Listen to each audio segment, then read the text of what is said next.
Hello, Childfree family and friends. Cody here. I'm the founder of Childfree Family. For those that don't know, it is a micro social network for child-free people. If you remember the good old days of before it was even called social media, back when they didn't have evil algorithms running everything, showing you what they wanted to show you and selling ads, this is a straight up platform for child-free people to join and meet. There's even a fun map to show you where people live nearby you in a city. And yeah, so join it. It's fun. I'm also a co-founder for the Child Free Convention, which is coming up on July 30th and 31st. This is 2022. So feel free to enjoy that. It is free. It is 100% volunteer driven, and it's going to be an amazing event. But today's June 1st. We're live right now, June 1st, 2022. And it's an exciting day for the child free community, as it is the official release day for a new book that focuses on our lifestyle. And it's called Portraits of Childfree Wealth. I've got a copy of it right here, and it's by Dr. Jay Zygmunt, who will be joining me right now. There's Dr. Jay. So a little bit about Dr. Jay. He and his wife are child-free. He has a PhD in adult learning from the University of Connecticut and is a certified financial planner, and he's also a fiduciary. So welcome. Thanks and congratulations, Dr. J. This is a great day. I think it's worth celebrating and making note of. It's a good day, but the convention might be a better day. So we can. Dr. J will also be joining us on a few panels there, and he's even stepped up and he's joined us as a sponsor for that event. And we definitely appreciate your wealth of knowledge and just joining us on the panels that you are. And more details to come. Follow Child Free Convention on all social media platforms to get updates on that. So anyway, we're here to talk about your book. Is this the first published book that you've done? I come out of healthcare and I've done a few boring textbooks over there, but this is that first child-free dig in. And the one thing, if you know anybody that's a PhD, they actually like dive in deep into something. Well, this is the start on the wealth side. And what inspired you to write the Portraits of Childfree Wealth? So when I was doing my training to become a certified financial planner, they never once mentioned child free. It just did not exist. So I said, well, my wife and I are child free. There's got to be other people out there like us, and got to be those things on finances. And that really started this deep, deep dive to talk to a whole bunch of child free folks to see what's it like. You and I, Cody, we're both child free, but talking about finances, like people just don't want to do it. It's except weirdos like us. So it's really just a question of what is it like to live a child-free life as far as wealth and finances. Yeah, and in reading the portraits too, it kind of opens a little bit of a window for people to see, if you're not child-free, kind of what it's like for someone who is child-free, and to talk about their financial situation and life goals and planning. And just like you said, from a professional standpoint in the financial field, we might as well have like extra heads growing on our bodies, because we're looked at strange enough when they start to plug in our numbers into the computer systems, and it's like, kids, and you say no, and they're like, well, are you going to have kids? And you're like, no. It's like, well, I mean, then you're good. You're doing everything perfect. Just keep like, that's almost a response I hear a lot of people get, is just to keep on the path you're going on, because you'll have no bumps in the road. You don't have to worry about college and all that fun stuff. But I don't know. I'm glad you did this book. It's a great opportunity for child-free people to dive into it, people who are interested in the lifestyle to read into it, professionals in the financial field to learn about the child-free lifestyle, and potential clients they may have coming down the road to learn about how to engage with us in conversation, and kind of goals and expectations that we have for ourselves as well. So who are these people that you found in their portraits, and how did you find them? Yeah, so of course my phone rings in the middle of this, but I actually set out and said, hey, share with me what your life's like. And I did a survey, and a couple hundred people, and actually a bunch from your child-free fire group. So that was great. You were one of the first to jump on board. Excuse me, that's my phone again. You're blowing. Well, it's release day. You're getting blown up. Everybody wants a piece of this. It's been an interesting week. So I went out and did all these surveys and said, okay, tell me about your life. And my original thought was just to grab data and see what's out there. And I said, I'm a qualitative researcher. I said, I got to talk to people. So I started interviewing people, and I didn't really know where, I didn't know where it was going to go, to be honest. Yeah. And I started hearing these stories, and I was like, these stories are more important than the finances. And I That's was cool. amazed by people sharing their life. And, there's these people in there that, first of all, not everybody's rich. That's one of those like misnomers, assumption everybody's rich. They're not. And I had people in there. There's a great story in there. Allison shares, she started off in creative writing, wants to be, focused there. Her real goal in life is to be what she calls a lady of leisure, and stay at home, child free person. And she's driving a truck right now. And like she was like at a truck stop having doing this interview with me. Yeah. And it's amazing that what they're sharing. And it's like, there's a whole bunch of us out there. There's like a whole bunch of child-free people. There are millions of us. Believe it or not, people, there are millions of child-free people out there. Well, and so 2 weeks ago, Market Watch did an article because I'm out doing some publicity for the book, and they called child-free retirement a best new idea in retirement. And I appreciate the article. It's a great article. Cody, you're in there too, and Lenore, a few others. But the idea that it's the new idea, like it's novel. Like when did this become a thing? Like it's like, no, you just don't have kids. Like it is a new idea because nobody's talking about child-free finances. Yeah. It's not new to us. Yeah. But I had a whole bunch of people that reached out after, and Wall Street Journal actually did an article the same day. And they're like, wow, there's people that actually know us. And that was a surprise to a lot of people. And I've been having great conversations with people since of just going, yeah, we're different. And it's okay. Yeah. Well, the cool thing about this book is you're pulling two different areas out of the shadows and into the light. One is the child-free community, and the other is talking about finances, which are two things that child-free people, we tend to, lurk in the shadows in the public. Like we're out in the wild. It's hard to find us. We don't all wear, child-free shirts where that's a child-free person. And talking about finances, at least in American culture, is like a taboo type of thing. And so to find child-free people willing to talk about their finances with you, it's just amazing. It's an amazing thing. Yeah, I joke, but it's true that people would rather share their sex life than their finances. And to be honest, everybody in the book chose their own names. So some are pseudonyms, some are made up as far as that. So you don't know who they are. So that was part of what allowed them to share. But people were talking about, hey, this worked, this didn't. I lost my loved one. This is how I handle it. These like big, deep things. And I was really surprised. What got me going as I started kind of going through these interviews, I'm like, I wish I had some of these stories to look at as I was looking at my life going, that's an option? We could do that? Like, that's the hard part. Yeah. And well, your portraits, they tick a lot of boxes. You've got people that are single, people that are married, divorced, widowed, all different economical, social backgrounds. So it's fairly easy to find someone that may parallel at least your life as a reader, to find somebody who is like you have something in common with, maybe multiple ones that have parts that are in common with you. But what do you hope people take away after reading the book? When I was doing my beta reads and people got to read it beforehand, and one of the questions I asked was, who hit you? Who connected to you?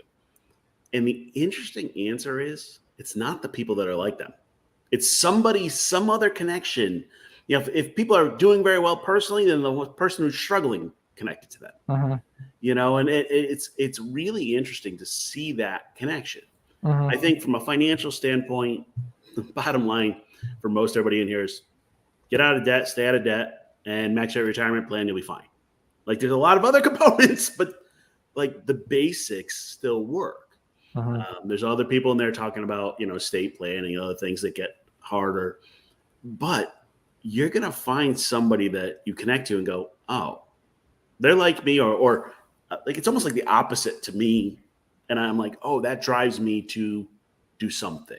And each person has their own connection, but it's interesting to me, like who they connect to and when, and I could, you and I could talk, Cody, and I go, this story is going to be like you, and you're going to be like, oh, that's a cool story. But this other one was really interesting. Yeah.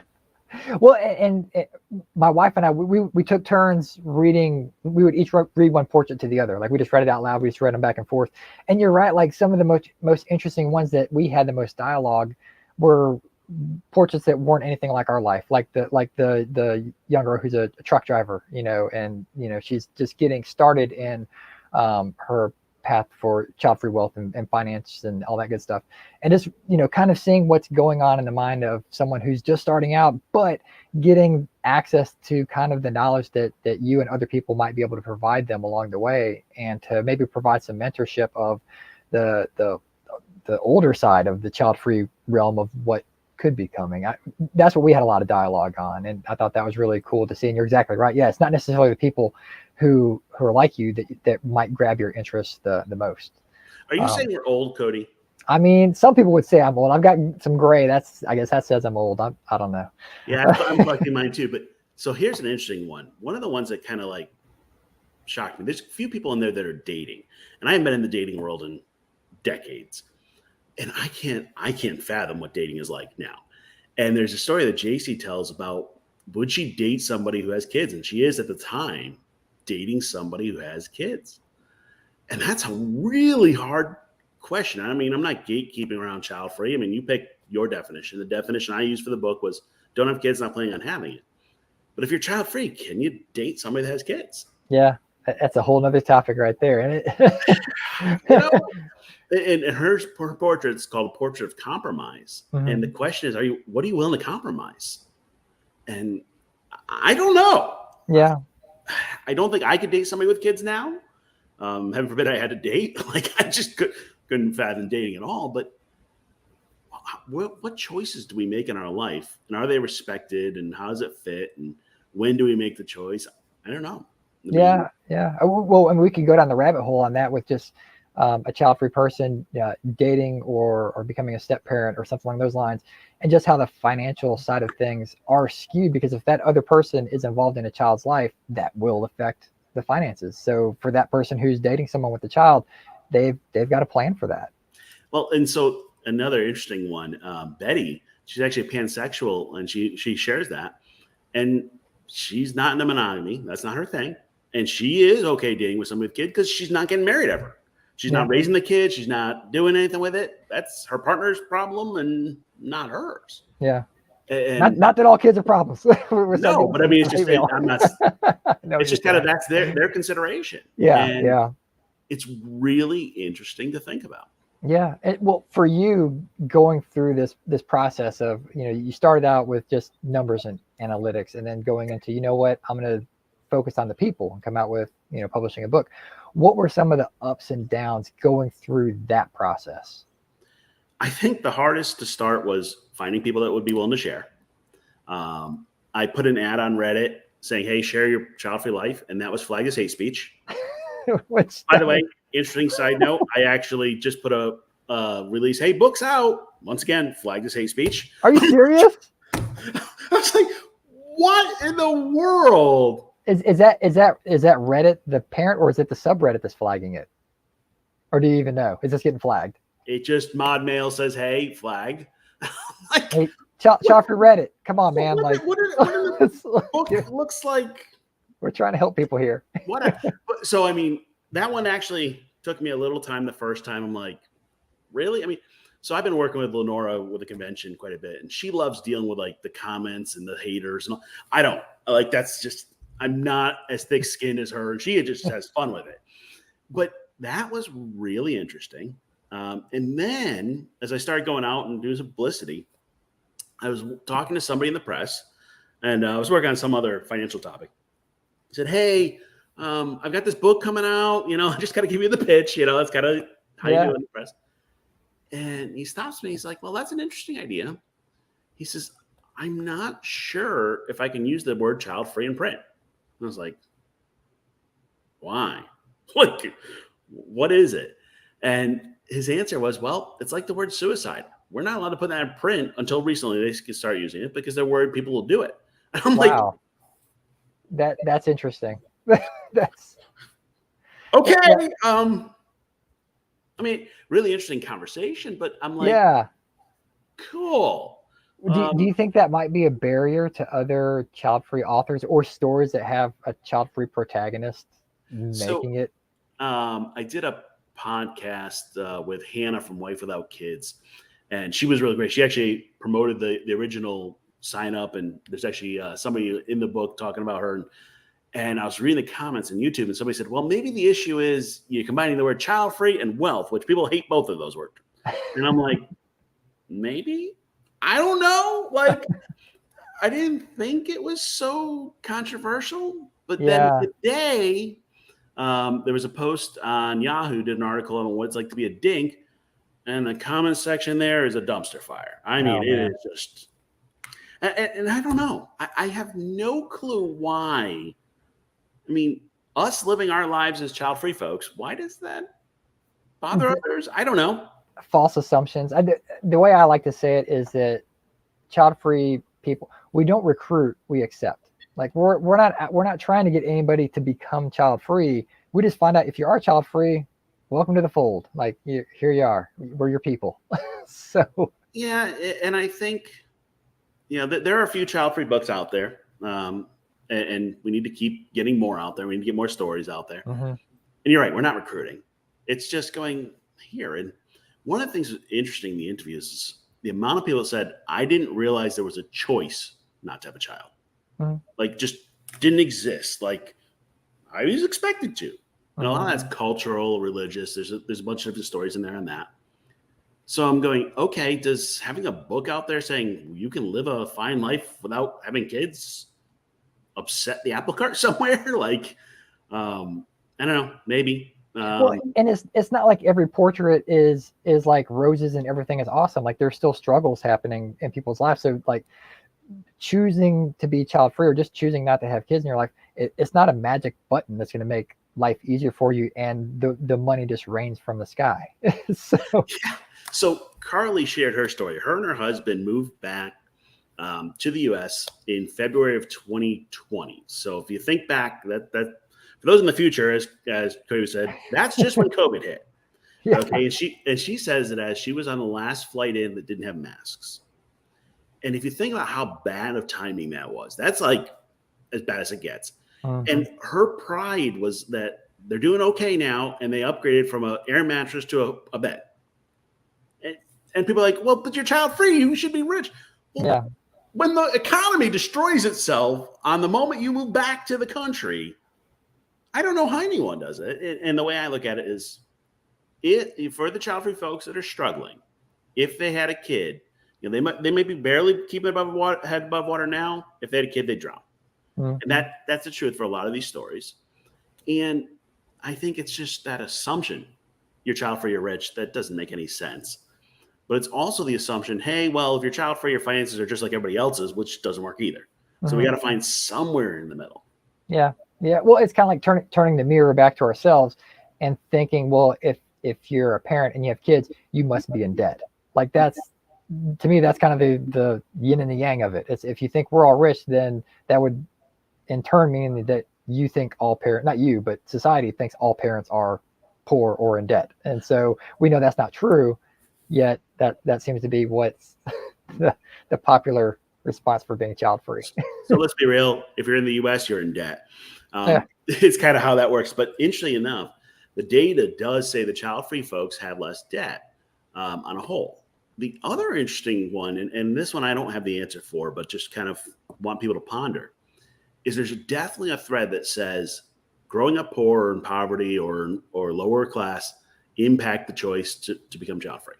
I don't know if the chicken the egg cause or Yeah. whatever it is, but the amount of people that shared a story of going, hey, I grew up with nothing. I didn't want to continue that. I made these choices. I mean, it was considerable.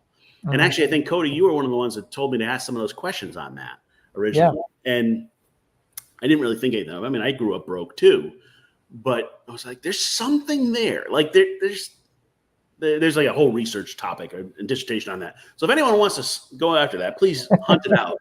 Do Uh, it. We need but more books, more numbers. We need real statistics.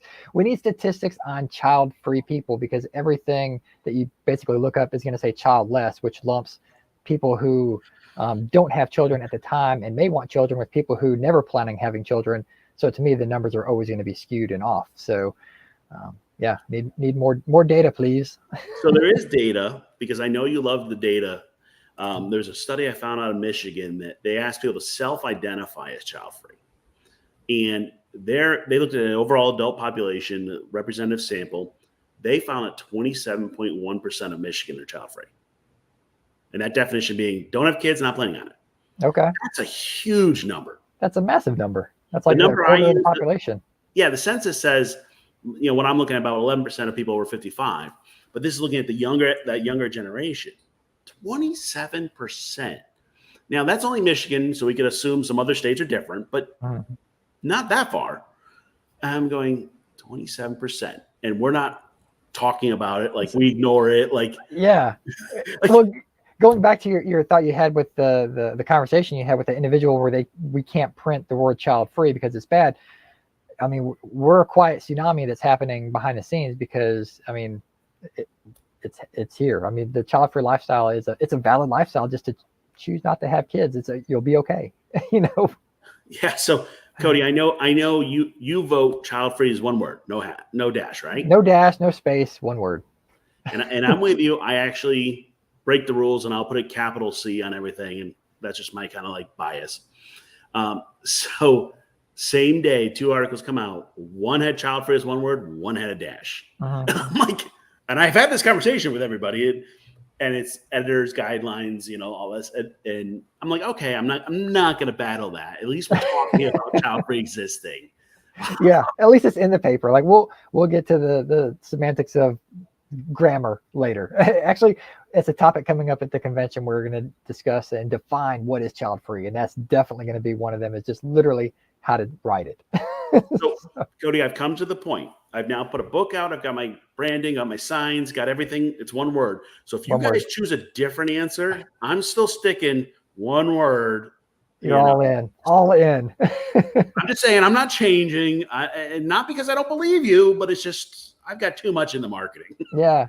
Well, and so going through one of my past lives, I worked at Barnes & Noble, so I know what it's like going through a PR campaign when you're promoting a book. How else has it been received? Just the amount of work you put into it. What are people thinking, saying back to you on the PR side of things? Yeah, I was a little worried. You put your book out for reviews, and somebody's going to like rip it apart. Like that's just kind of like the nature of it. And the first couple I got were actually from parents, and that was interesting. And somebody had said, well, it helps me understand my sister who's child-free, or, friends. There was an editorial one by Book Life. It's just kind of the editors weigh in on things. And their tagline at the end was, and now they called it childless, so we'll ignore childless versus child-free. But they said, look, it's a book about childless people who don't have regrets about their choice. So if parents are reading and going, maybe they don't have the regrets. It's been interesting. Yeah. It's one of those things where you never know. With books, I've learned the marketing is probably one of the hardest parts. The actual hardest part for me was recording the audiobook. If you want to do something painful, read your own book and record it as an audiobook. I was going to ask you if the audiobook is going to come available soon. It's out. Like Chirp Books and a few others have the audiobook right now. It's going through the process. But talk about painful. I don't like hearing my voice anyway. And now you're reading your book and you're like, ooh, that's a typo. And I messed that up. And I didn't mean that. That's a painful process. We got a couple comments coming in. You got Mr. Scorpio King says he's going to order his book tomorrow or Friday. All right. Awesome. Great. Grab your copy. Very, very cool. What advice would you give to like an aspiring author who's looking to publish a book? Like what, shortcuts or pitfalls? How can you help someone maybe go through this process of thinking about it, even if it's not about child-free, if they're just writing a book? Yeah. So if you decide you want to be an author, the first thing is you should check your brain and see if that's a good idea. Like you don't make money. Okay. Like literally I make like 41 cents a copy right now. Oh man. You can get that jet ski after 2 million books. I chose to self-publish because I didn't want to fight this child-free fight, and I wanted to have control. Interestingly enough, there are some authors, like Brandon Sanderson have done, he did self-publish and raise $25 million or something. No, it was more than that in the end, millions and millions of dollars. So it is possible. I think the challenge is to just do it, and so in November, is NaNoWriMo, National Novel Writing Month. And the goal is to write 50,000 words in a month. It works. There's a support for it. You can do it. The challenge is when you're staring at the screen and you got 2,000 words you need to write. Yeah, my lawn got mowed because that was more attractive to me than writing some days. It's just one of those, you just have to have just time, and then you have to put it out there eventually. And that's a hard thing so I sent it out to friends first, and I was like, tell me what you think, kind of like, and you go, I think I did okay. Yeah. Get a soft landing. Send it to people who love you. And then you have to let it out in the world. Mm-hmm. So it's out today. There's some sales. I'm starting to see it. Unfortunately, the sales you don't really find out for a while. But you have to do it. You have to just do it. The thing on writing, if you actually want to make money writing books, you got to write more than one. So I've got to go back and do the one that's about like a manual on how to do finances, the personal finance book about the numbers. I need to start writing that now, and I'm a little shell shocked. Yeah. I spent the last month doing marketing for the book, and it's been interesting. You get to deal with a whole bunch of press people and a whole bunch of events, and that's cool. But the challenge is getting the word out there. The marketing of the book is the hard part. So you have to have a structure or use, like the groups, and people like you, Cody, have been great to work with. And now you just kind of go, all right, so today it's out there. I'm going, all right, now what do I do with my time? Because this is what I've spent my focus on for 6 months or so. I'm a little lost now. That's okay, but it's just a process. Yeah. Well, what about something as far as you hear about writer's block? Did you ever come up with, like, you were stuck on a point? How'd you get past something like that? Did you just go mow the grass until you got through it? So there were there's 26 total portraits, and there are probably about 6 that bothered me. And when I say bothered me, like for some reason, I just couldn't dig in. And I probably wrote 20 of them, essentially one day a piece. And the other 6 took months. And it took me kind of looking at going, well, why? And there's some stories in there, like there's somebody in there who shares a story about giving money to her partner for running a business. And I don't want to spoiler alert that one because there's some interesting twist on that one. But when I was writing it, I was like, this is bothering me because I can see she's giving this money to her partner, and there's something else going on that I don't know, and I didn't learn about till months later. Okay. And that one took me a week or two to kind of just puzzle through, because like you're sharing people's stories, so you're trying to like share it appropriately. And they had spent an hour or more with me on an interview, and now I have to turn it into 2,000-3,000 words. And I'm trying to paint the story. And I had I don't know if I'd call it writer's block, but I just had days where I was like, I can't do it. And then I would get past that one that's hard, and then the others would be easy for a week or so, and then it would be hard again. And I think the challenge is just to keep at it. I tried just setting myself saying, all right, Tuesday, got to get done. And then Wednesday would come, and I'm like, that didn't work. So actually, for me, it was more of understanding why I was stuck.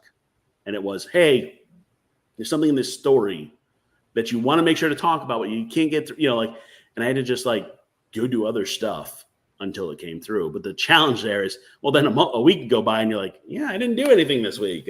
So don't give up. Like this, you kind of get through it. Like, and kind of what you're saying too, like it's a passion project. This is something that the reason you wanted to publish it is something that you believe in, and you wanted to get out there for other people to, enjoy and learn from, because you've gathered up all this great information. Yeah, it makes sense to put it together and to put it out there for others to get to. You mentioned another book. What's up with that? Yeah, so this is This book was the second one, but the first one I didn't do. The first one is really just you skipped the first book. You just did the second book. Like the prequel's coming out later. Well, what happened was the people's stories were so awesome. So I originally set out to write a book about how do you live a life of child-free wealth. You know, like what are the finances and how do you do your finances and get out of debt and how do you, all the stuff you'd expect. And then this one just like was more compelling or whatever it was. I just had to do it first. So next one is, all right, well, how do you actually do it? You know, what's your financial plan look like as a child-free person? You know, how do you do estate planning? How do you do long-term care? How do you save for retirement? All that stuff that you'd expect from a financial book, except with a child-free focus, which changes the foundation and the outcome. I originally said I want to have that out this fall. Don't know that's going to happen, but I'm trying. I'm trying to get it out in the next 6 to 12 months. But really what I'm doing with that is taking those surveys where people gave me their numbers and actual things and going, here's what works, here's what didn't from 300 people from across the U.S. So that's the next one. And maybe I'll just have Cody write that one. No, well, I can draw stick people. Well, I'll be your illustrator. But today, June 1st, 2022, people in the future, it's already there if you're in the future watching this, Portraits of Childfree Wealth. Check it out. Go get it. You can definitely check out Dr. J and all the cool things he's doing at childfreewealth.com. He's got links to the book there. Of course, Amazon's got it. BarnesandNoble.com has got it. If either of those are not around in the future and there's some new super place to buy things, it'll be there too. Don't worry about it. But Dr. J, thank you for your time. Thanks for coming out with this. Like, again, child-free people, we need more content. We need more positive things out there about the community. Keep doing what you're doing. Thank you for your time. And then till next time, we'll catch everybody later. Bye.